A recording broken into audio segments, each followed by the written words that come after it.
Hey, what is up guys, we're here and welcome to Let's Play Test Drive Destruction. And without further ado folks, let's continue this. Sorry for the last video where I actually forgot to put my cable in, so I kinda lost the audio of the game. Fortunately for this time around, I actually checked my recording software before I actually recorded the video, so I'm pretty sure that we have sound now. Just to be safe, I'll just play with the menu a little bit, and yes, it does actually record the sound. Okay, I'm just trying to be safe here. So, we have a new car that we're not going to use for now because it's a demolition derby car. It's a fairly slow but very durable car, so we're going to use this one for now. We could go for a few wages around the town. Actually, I'm going to show you the wager system before I go and do anything else. I want to show you the wager system because it's a feature of the game. You're not going to use it as much unless you actually want to get a bunch of money. I use it when I need to buy a car and I don't have the money for it yet. I usually don't do it that much. You can only do a set amount of wagers every time you do an event. You can do up to 4, I believe, but I guess it's... Nah, I'm not sure actually.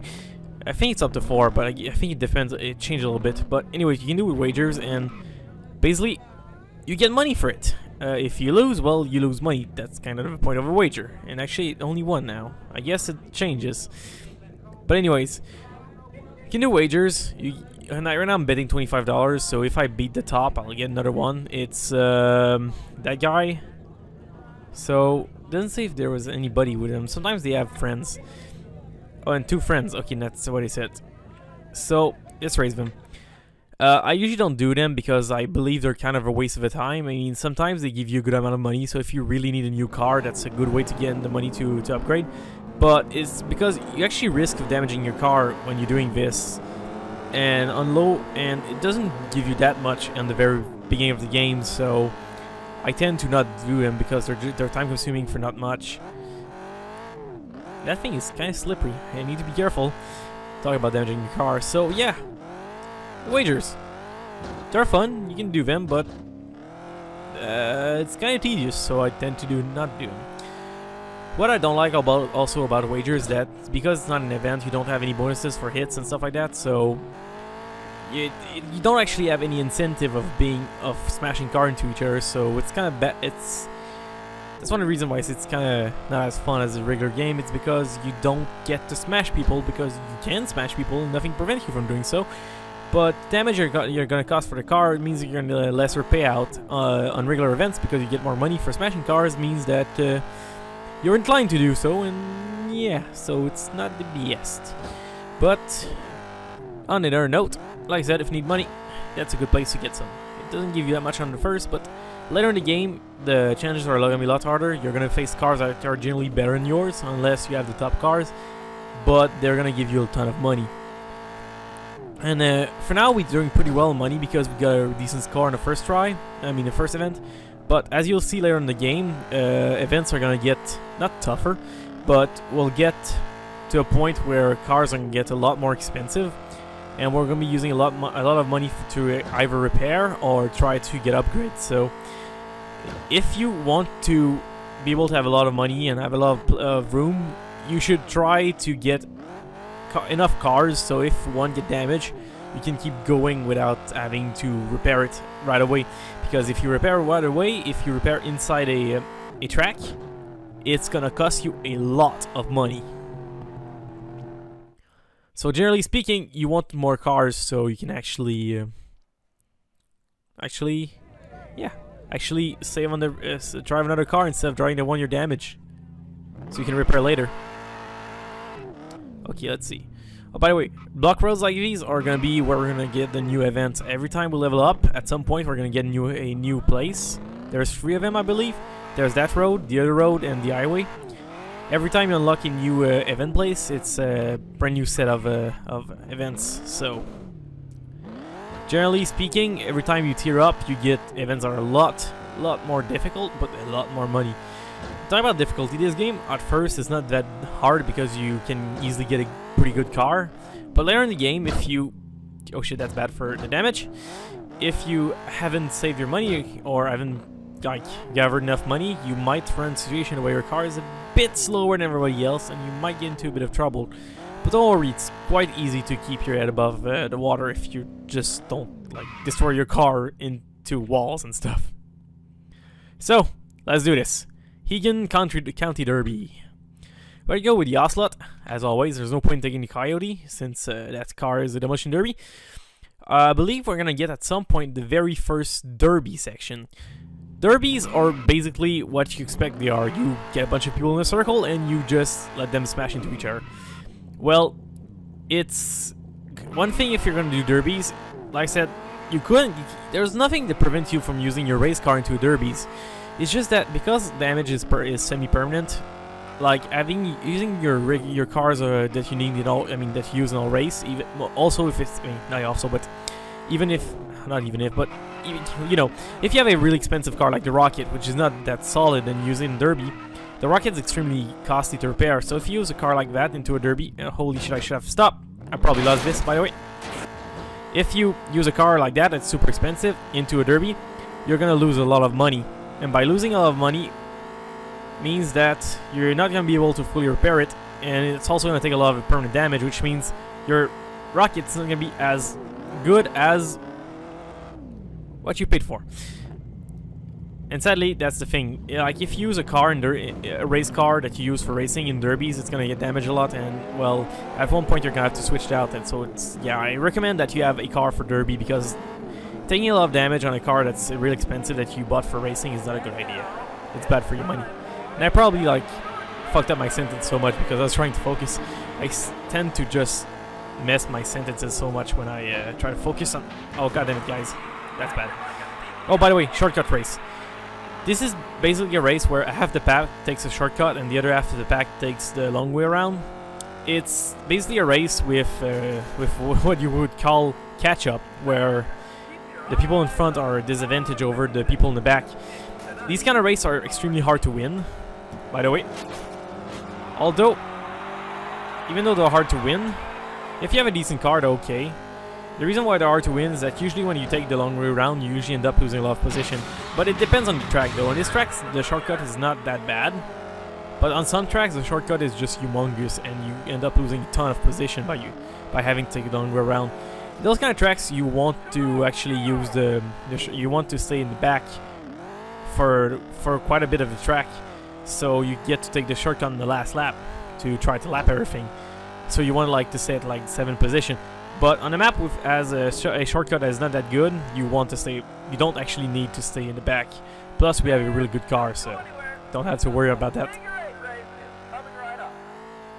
Also, I'll try to show you what I mean by it's a lot more expensive to repair inside a actual racetrack. I'll show you what I mean. And as you'll see, it's extremely more expensive. I don't know how much it is, but it is quite a bit. And here you go, easy win. Shortcut races are kind of bane of my existence. This one was easy, but later in the game, since like everybody has a better car and the shortcuts are sometimes a lot longer, they can be a pain in the ass. Yeah, just repair the car. So next one, figure 8. This is one of my favorite. I say the figure 8 jump race is a lot better, but yeah, let's just repair a car. So if I try to repair the Ocelot, like you see, 2, 6. I believe that's double price because I think it's like 1. Anyway, I'll try to remember that. Each notch is cost $2. I'll try to remember that to see how much the difference is so I can actually tell you. I believe it's a lot more, but I would like to give you a fair number since I can't really give you that. Anyways, figure 8. I can't really give you tips about figure 8s because if you're gonna get hit on the side is pure random luck. Personally, I say getting hit on the side is fun. That's carnage, but it's not necessarily being very goodbye, buddy. Hope you love spinning around. No, talking about that. Fishtailing, I hate people who do that, but yeah, it's a demolition derby, guys, so fishtailing is okay. I wish I remembered the button to look behind. It's that better one. I'm playing on the that's the cockpit view.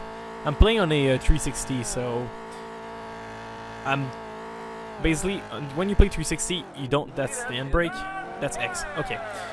Well, some button changes when you play on 360. Like because 360 doesn't have a black and white button, it has a and doesn't and I mean and it only it does jeez it doesn't have the white and black, but it has the bumpers. It means that the white and black button are actually substitute as the bumpers. So for games like Halo, where I believe the flashlight was on the white button, like it's gonna be like right bumper, I believe, on Halo 1 if you play on 360.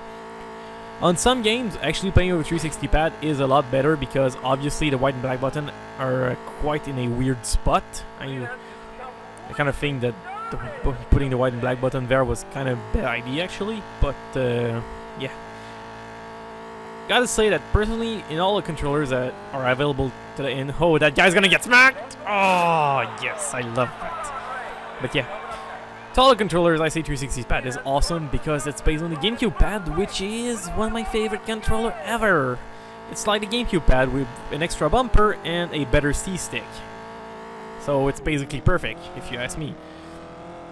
And also I have... Hey, you got pwned there, buddy. My finger tends to touch, and I don't like that when I play PS3 because the controller has a weird setup where two thumbsticks are at the same place. And oh my shit, guys! Oh god, I love that too much.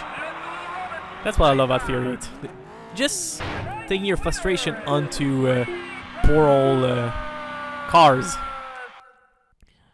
And don't worry guys, you don't feel a thing. Whip around race. This one is the race you're gonna need the handbrake for. If you don't know what is the handbrake button, I strongly suggest that you open up the manual now and you actually read what is the handbrake button. Because not having the handbrake button in this kind of race is kinda bad. And as you can guess, it's basically you go there, you swoop around, and you go inside. This map, I highly recommend that you go with a car that has about maybe 60 to 75% health. I tried to do it. I mean, one time I was stuck and I had to retry race like every single time because I was playing with a rocket, and my rocket had like 35% health, and every time it was just destroyed. This kind of race can be extremely taxing on your car health, so I highly recommend that you actually repair your car somewhat before doing this. So look, I just got hit in the face like that. I mean, it is atrociously hard on your car, so yeah. Whatever you do, you actually want to repair a little bit. And also you want to avoid getting hit from the front. You can hit someone in the side and the back as much as you want. You won't get that much damage, unless you hit them in the back and they're going for you, you're gonna get a ton of damage. But try to avoid collision where both cars are going the same direction. I mean, for that, I mean, if you hit someone that's going towards you, that is bad. You wanted people that are not going towards you or going in a different direction than towards you, because that's how you save damage. Like if you gotta hit someone in the front, like that, try to aim for the sides because it's gonna make them spin around, and it's also gonna save you a lot of damage, and you're also gonna be able to plow through them without slowing down much. So in terms of when you're gonna try to kill a car or just push someone, always aim for the weak spots. And what I mean by that weak spot, like I said, a part that's not moving towards you, and a part that's, oh god. When I meant that this crap is bad for the car, I really meant this crap is bad for the car. Pretty sure I lost that actually.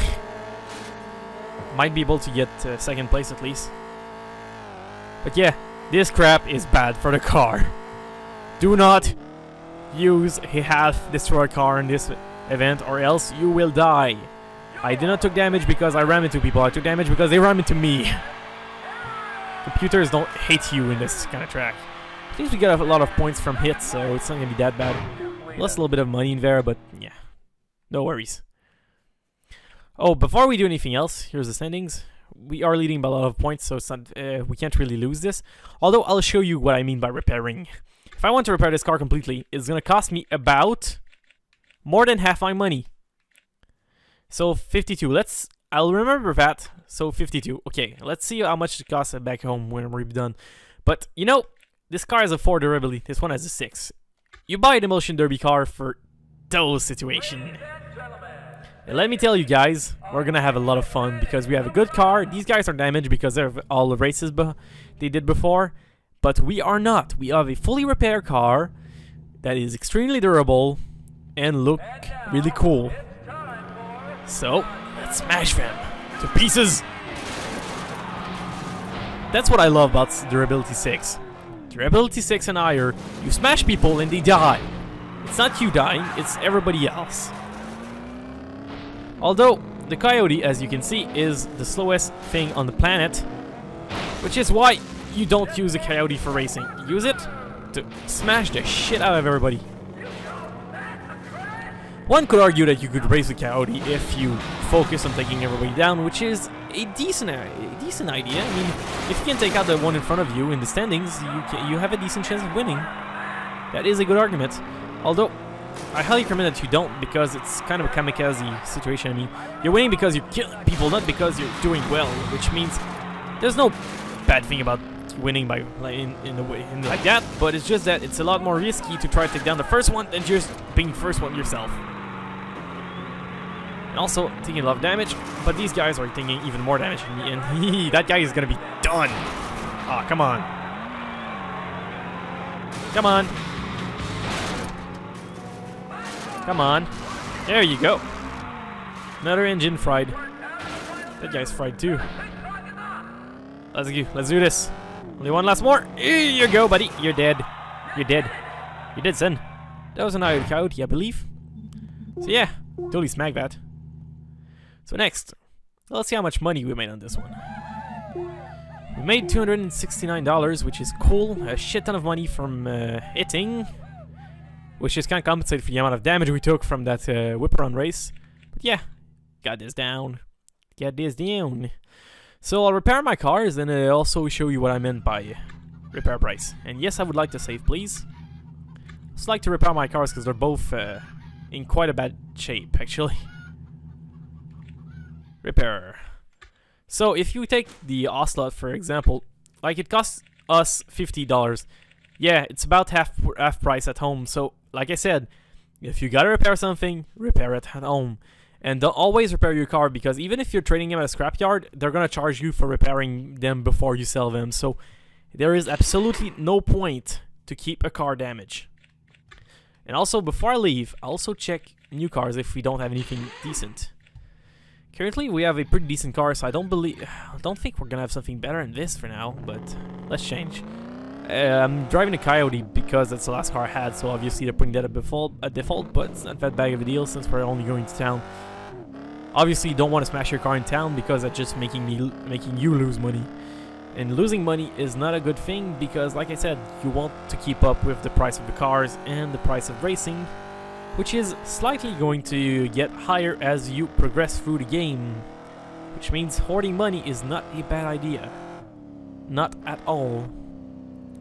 Although one could argue that winning Eve in the last later in the game will basically give you enough money to buy any car, but again, it's gonna be harder to win if you have a shitty car. We have the Hunter, which is a speed 5. Let's see, can I trade in for something? No, I can only trade in back. I can only trade. Hunter is a 5.3. I don't believe it's much better than what I have. I'll go back home and take a look at the stats and then I'll call it an episode. I wonder. The reason why I'm not doing the off screen is I see a lot of Let's Play doing stuff like upgrading and doing stuff like up screen, and I don't agree with that. I feel like the entire upgrade slash trading car and stuff like that is part of what makes a good Let's Play. I believe it's the sake of building something, building a game, a save file. Like, everything about playing the game should be shown, except for the tiny tedious bits like grinding, for example. So grinding should not be shown, but stuff like buying, grading should be shown, because I believe that's, like I said, part of playing the game. So let's see what we have. Switch cars. We have... That is a speed 3. That would be a speed 5. You know what, guys? I think we just found an upgrade. I forgot to check the price, but I will do so anyways. I'm gonna feel totally dumb if it's way too expensive. Because like I said, I forgot to pay the price. I mean, to look at the price.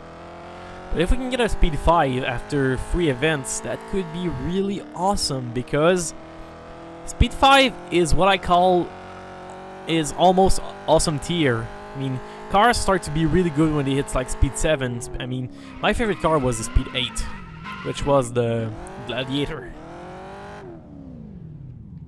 So, how much they're selling for? They're selling for 630. I believe we have enough. No, no, we don't actually.